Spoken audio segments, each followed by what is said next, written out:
Bueno, vamos a ver ahora toda la parte de mediastino y pleura principalmente y de patología cardiovascular. Tenemos que recordar un poquito anatómicamente cuáles son las estructuras y cuáles son los límites que encontramos en el mediastino. Principalmente el mediastino lo tenemos ubicado entre los dos pulmones, hay un espacio que llamamos mediastino, donde encontramos principalmente el corazón y los grandes vasos, pero también hay muchos ganglios y hay otras estructuras como por ejemplo el timo o el nervio frénico, de modo que hay que tener en cuenta estas estructuras también a la hora de evaluar algunas patologías.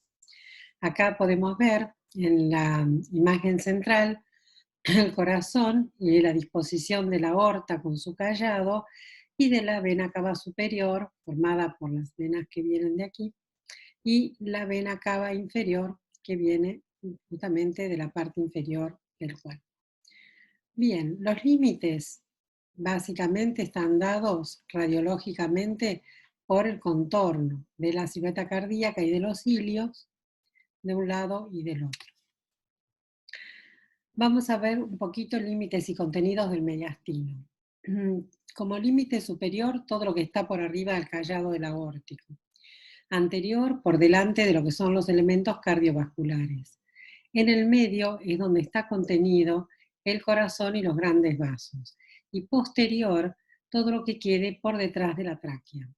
Hay que recordar que dentro de las estructuras importantes del mediastino tenemos los grandes vasos, el corazón, el esófago, los ganglios, el timo, los pedículos pulmonares, muy importante, nervios como el plexo esofágico y el nervio frénico, y también, por supuesto, el pericardio. En el mediastino anterior tenemos el timo. Muchas veces podemos llegar a encontrar un timoma, que es un tumor del timo que se asocia mucho a miastenia gravis.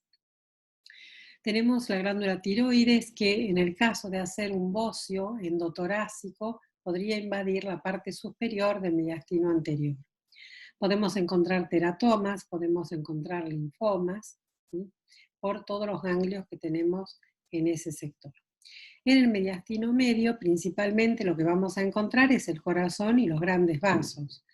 También el pericardio que recubre al corazón. Si yo tengo un derrame pleural o tengo un taponamiento cardíaco, que es tanto líquido como sangre acumulada entre las dos hojas del pericardio, vamos a ver en la radiografía un corazón central redondo como en forma de cantimplora. Se llama así, corazón en cantimplora, cuando tenemos un derrame pericárdico importante o un taponamiento cardíaco, que es algo muy grave.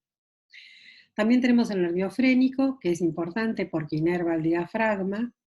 Si sufre compresión, podemos tener problemas en la mecánica respiratoria. La vena cava, los pedículos pulmonares. Por lo general, cuando hay masas, los pedículos pulmonares quedan ocultos, como habíamos visto con el signo del hilio oculto. En el mediastino posterior vamos a tener el esófago con el plexo esofágico, la aorta descendente. Recuerden que después de hacer el callado, la aorta se va para atrás, para la espalda, y baja pegada junto al esófago. El conducto torácico, todo lo que es el sistema linfático con las venas ácigos y hemiácigos, y todos los ganglios linfáticos. Los ganglios linfáticos van a estar infartados o aumentados de tamaño cuando tengamos infecciones importantes, cuando haya tuberculosis, cuando tengamos neoplasias, por ejemplo linfomas, ¿sí?, cuando tengamos sarcoidosis o histoplasmosis. Lo que vamos a ver entonces es un pedículo vascular, un mediastino ensanchado, y el pedículo vascular, que debería medir 5 centímetros entre la arteria subclavia izquierda y la vena cava superior, vamos a ver que por lo general supera los 5 centímetros y medio o los 6 centímetros. Ya eso es patológico. Aquí tenemos el repaso del pedículo vascular normal, arteria subclavia izquierda y vena cava superior, y de un mediastino netamente ensanchado. Esto mide más de 5 centímetros y medio o 6 centímetros, Ya cuando es mayor a 6 centímetros, por supuesto que confirmamos que es patológico. Todo lo que es imágenes, siempre recuerden que hay que corroborarlo con la clínica del paciente y con la anamnesis y con toda su historia clínica también. Entonces, nosotros con una imagen simplemente no podemos decir si esto se debe a un linfoma o algún otro problema. Entonces hay que hacer toda una anamnesis muy exhaustiva y un estudio del paciente y un examen semiológico, también algunas otras pruebas para determinar por qué tiene un mediastino ensanchado. Acá tenemos imágenes de mediastino ensanchado. Fíjense que acá el botón aórtico está como duplicado, como doble botón, y acá hay un montón de masas raras. Acá también tenemos un mediastino ensanchado. Y con respecto a lo que es la patología pleural, recuerden que el mediastino también se conecta con las pleuras, con lo que es la hoja parietal de la pleura. ¿Sí? La hoja visceral es la que está en contacto con el pulmón. Lo que podemos encontrar es que se acumula a veces algún líquido entre las dos hojas de la pleura pulmonar. Entonces, podemos tener un derrame pleural o podemos tener un hemotórax o un quilotórax, depende qué tipo de líquido se acumule, o bien un empiema, si el derrame pleural se contamina, se infecta y tenemos gérmenes y piocitos, entonces tenemos un empiema. También tenemos lesiones de la pleura, que pueden ser lesiones extrapleurales que tienen el signo de la panza de embarazada, ¿sí? Es un signo así, y tumores de pleura que destacamos dos principalmente, los malignos y los benignos. Los malignos tenemos el mesotelioma, que es un tumor muy agresivo, con una alta mortalidad, que lamentablemente da mucho derrame paraneoplásico.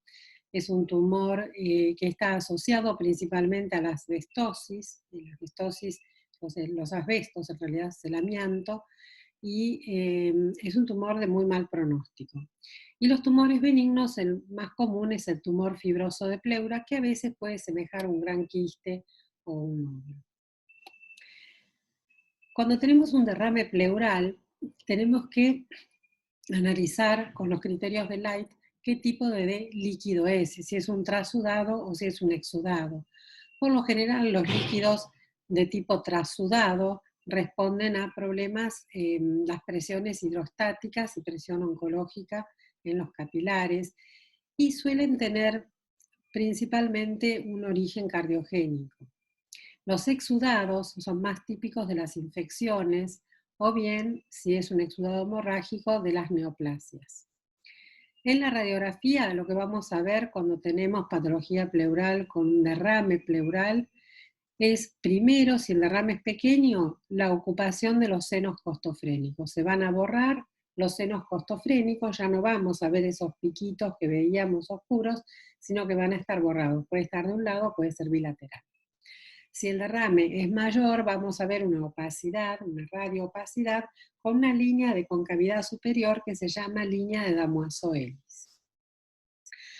En la tomografía, la localización y los derrames menores a 150 mililitros no son visibles y entonces lo que podemos hacer, se puede hacer es una ecopleura con el ecocardiograma que va a detectar bien la cantidad de líquido cuando no es muy importante.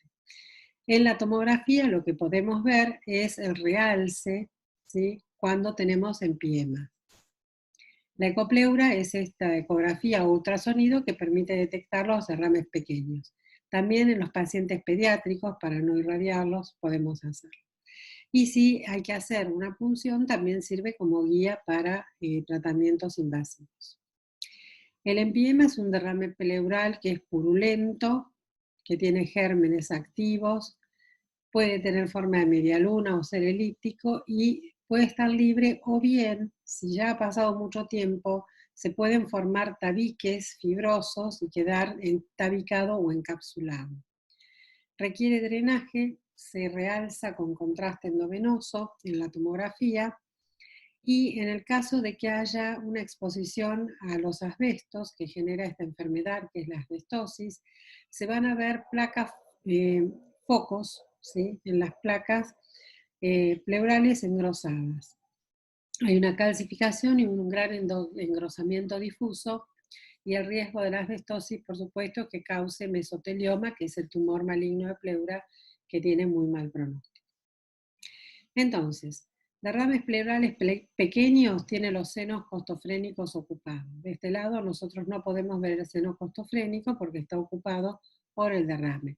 Si fuera un derrame mucho más importante en cuanto a la cantidad de líquido, vamos a ver una imagen radiopaca con una línea de concavidad superior, que es la línea de Damoiseau-Ellis. En la tomografía, los derrames los vamos a ver ubicados siempre como semilunas, ¿sí? De color grisáceo, que están siempre en la espalda, porque el paciente entra acostado en el tomógrafo, por eso es que los vamos a ver así.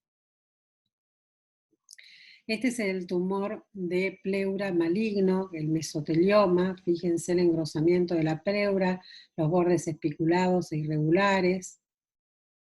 Es un tumor muy complicado. Toda la pleura tomada. Y este es un tumor fibroso de pleura. Este es un tumor fibroso de pleura que al principio puede semejar un quiste o un nódulo, una masa. Esto se llama lesión extrapleural, perdón, lesión extrapleural cuando tiene este signo así. Signo de la panza de embarazada. Presenta ángulos obtusos, ven la panza de embarazada. Y el neumotórax es cuando, en lugar de acumularse líquido entre las dos hojas de la pleura, se acumula aire. Normalmente no hay aire, el espacio de la cavidad pleural, es decir, el espacio entre las dos hojas de la pleura, es un espacio virtual, porque no hay un espacio real. Hay un poco de líquido nada más que permite que se deslicen las hojas. Pero cuando hay una ruptura, por ejemplo, de una bulla, o cuando hay una herida de arma blanca o de arma de fuego o lo que sea, puede causar un accidente, que la costilla perfore la pleura, puede causarse un neumotórax, que es de esta entrada de aire con el colapso del pulmón. Ven que el pulmón quedó colapsado y en la pleura hay mucho aire. El aire en la tomografía lo vamos a ver negro. Aquí en la radiografía, fíjense la placa en inspiración apenas se ve, y en expiración se ve bien el neumotórax, se ve mucho mejor. Este es el pulmón colapsado. Al paciente le cuesta respirar, viene con dolor en puntada de costado.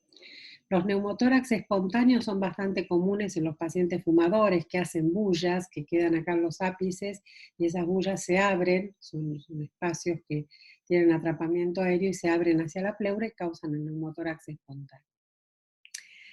De lo que es patología cardiovascular, vamos a ver imágenes de cardiomegalia y de otras patologías. Principalmente la cardiomegalia, cuando es la insuficiencia cardíaca izquierda, lo que vamos a ver es una expansión del ventrículo izquierdo hacia la izquierda y hacia abajo.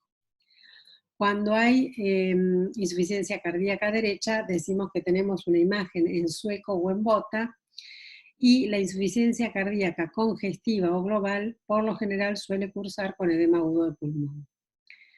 El edema agudo de pulmón lo veíamos con esa imagen en alas de mariposa, y de acuerdo a la cantidad de cuadrantes que va ocupando el edema, si ocupa un cuadrante, 2, 3 o 4, es el grado de severidad que tiene el paciente. El TEP lo vimos cuando vimos los signos radiológicos de tromboembolismo de pulmón, como la oligoemia focal, que era el signo de Westermarck, el signo de Paya, que era el aumento del grosor de la arteria pulmonar, y otros signos como las líneas de Fleischner, que eran las atelectasias laminares, o la joroba de Hampton, que es la acuña, que muestra el infarto pulmonar. ¿Qué podemos hacer para evaluar el corazón? Bueno, en la radiografía de tórax lo que vamos a ver del corazón principalmente es si tiene una cardiomegalia o no.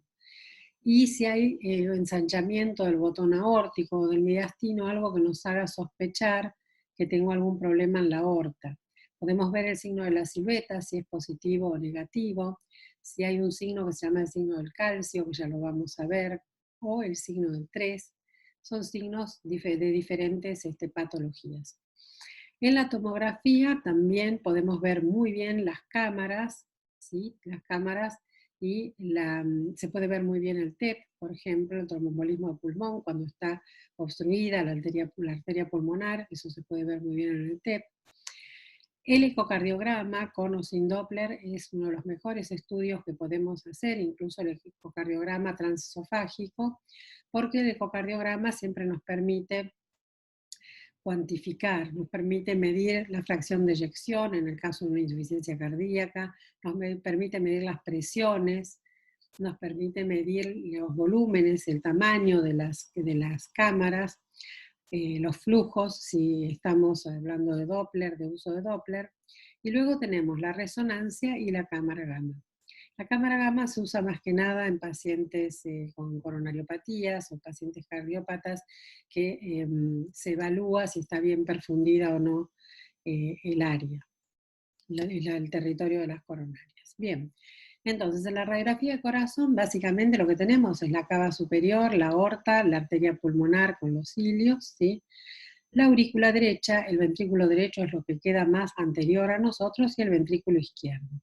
Y finalmente la vena cava inferior. En la tomografía, ustedes ven aurícula derecha, ventrículo derecho, ventrículo izquierdo, aurícula izquierda, y esta es la aorta descendente, ¿sí?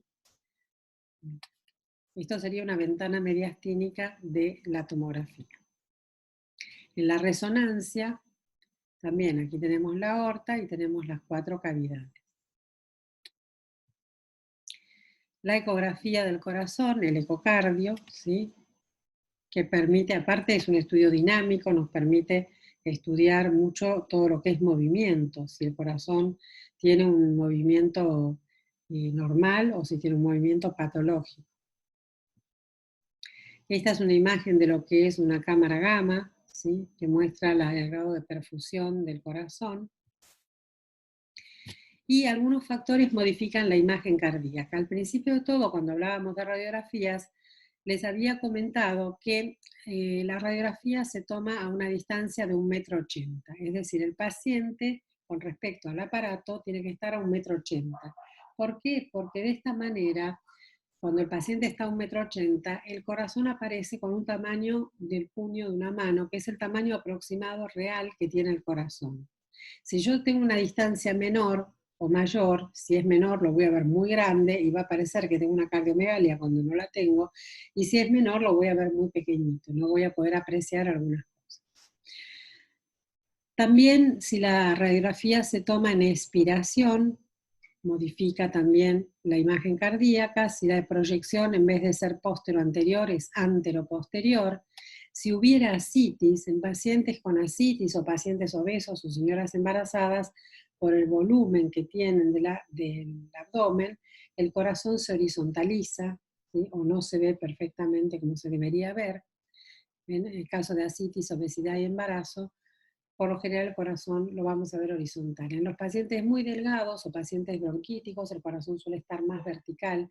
De hecho, en el paciente POC, el corazón se ve central y en gota, es un corazón más bien pequeño y vertical. Bien, habíamos hablado el índice cardiotorácico, que en el paciente adulto era igual o menor a 0,50 y en el pediátrico 0,55 aproximadamente. De todos modos, ya habíamos comentado que la cardiomegalia se ve a simple vista. Bien, el ventrículo derecho crece hacia la izquierda y adopta después una forma de bota o zapato o sueco, y el ventrículo izquierdo, este es el derecho, este es el izquierdo crece hacia abajo y a la izquierda. Entonces tiende a tapar toda la zona del seno costofrénico izquierdo. Esto sería una cardiomegalia de ventrículo izquierdo, ¿sí? Por insuficiencia cardíaca izquierda. Ven que tapa el seno costofrénico prácticamente, porque crece hacia la izquierda y hacia abajo. Y esta sería una cardiomegalia de ventrículo derecho, por crecimiento o expansión del ventrículo derecho, que crece simplemente hacia la izquierda, pero no hacia abajo. Por eso adopta esta formita de zapato, sueco o bota, como lo quieran llamar. Luego tenemos los arcos cardiovasculares. Lo normal es del lado izquierdo tener 3 arcos, el del botón aórtico, el de la arteria pulmonar y el del ventrículo izquierdo. Y del lado derecho, por lo general es más recta la línea, pero es la vena cava superior y la aurícula derecha. Tenemos un signo del, un signo del cuarto arco cuando hay un crecimiento, por lo general, de la aurícula izquierda u orejuela izquierda por detrás. Crece mucho y aparece por detrás. Entonces, tenemos el botón aórtico, la arteria pulmonar, y aparece este cuarto arco aquí, que corresponde al crecimiento patológico de la aurícula izquierda, y luego el ventrículo izquierdo. El signo del doble contorno también es un crecimiento patológico de la aurícula izquierda que asoma por detrás de la aurícula derecha. Tenemos la aurícula derecha y por detrás asoma la aurícula izquierda. También hay otra patología que es la disección de aorta. A veces la íntima de la aorta se puede romper o pinchar y entonces la sangre empieza a extravasarse entre las túnicas, que son las capas de la aorta, y empieza a disecarlas, ¿sí? Las empieza a separar y abrir, y a medida que el corazón late y lanza, ¿sí? Eyecta toda la sangre por la aorta, se diseca cada vez más. En la clínica del paciente, normalmente el paciente tiene un dolor anginoso, un dolor tipo Angor en el centro del corazón, que es un dolor compresivo parecido al del infarto, pero rápidamente ese dolor se traslada hacia la espalda, precisamente porque se va disecando y la aorta hace el callado y se va para la espalda. Entonces, cuando aumenta toda esta presión, se va calcificando el vaso, por eso aparece el signo del calcio, y se va formando una luz falsa. Nosotros tenemos una luz verdadera y una luz falsa. Aquí vemos el signo del calcio, que es esta calcificación que vemos por aquí y por aquí. Eso es compatible con disección de aorta. Aquí también ustedes ven el signo del calcio, aquí en el botón aórtico, también se asocia a lo que es disección de aorta. Aquí se ve muy bien cómo está formándose este tabique, ven acá en la aorta ascendente y acá en la descendente se ve mucho mejor, donde tenemos la luz verdadera y la luz falsa. La luz falsa precisamente es la sangre que se va metiendo y disecando las capas de la aorta. Y finalmente tenemos el aneurisma de aorta, que puede tener forma sacular o fusiforme. Este es un aneurisma fusiforme, saculares de un solo lado, que es como una formación globosa, una dilatación que se hace en la pared de la aorta. El aneurisma no es una urgencia, fíjense aquí el tamaño de este aneurisma, acá tenemos un mediastino ensanchado debido a un aneurisma. El aneurisma no es una urgencia, hay que controlarlo y hay que hacer un seguimiento muy de cerca porque corre el riesgo de romperse o de hacer una disección de aorta. La disección de aorta sí es una urgencia y hay que salir corriendo. Otra cosa que podemos llegar a ver es la coartación de la aorta. La coartación de la aorta, por lo general, es una cardiopatía congénita y es este estrechamiento, a veces se forma un tabique que estrecha mucho la luz de la aorta. Y se ve, ustedes van a ver acá el estrechamiento en esta angioresonancia. Ahí se ve perfectamente. Bueno, esto ha sido todo lo de cardiología y pleura, así que nos vemos en la siguiente clase. Muchas gracias.